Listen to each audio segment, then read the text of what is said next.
was over her, protecting Mary, protecting the woman, protecting the one that you and I are named after as the children of God. The woman, the bride of Christ. Us who are broken and confused. Us who are filled with shame and feel like there's stuff that we've done that God cannot forgive us for. He says, I chose you and I named my people after you.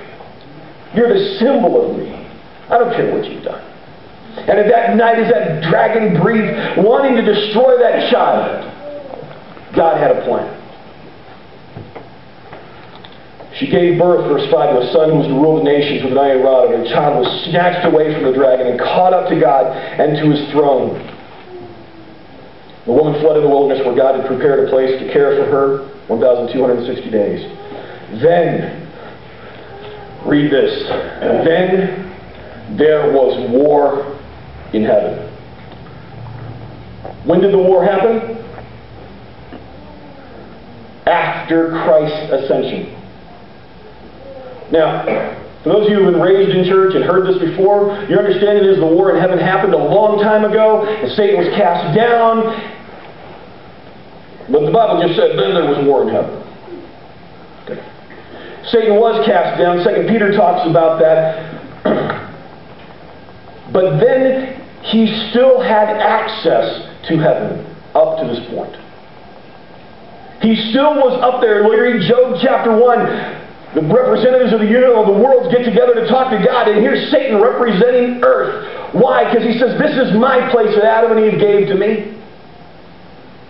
But after this happened, after humanity was redeemed, there is war, and he's kicked out of heaven for good.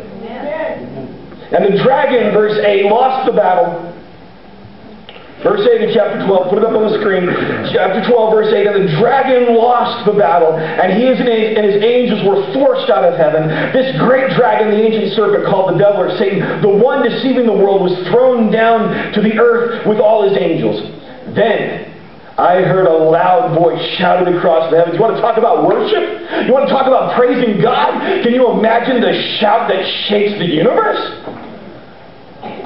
And I heard a loud voice shouting across the heaven, it has come at last!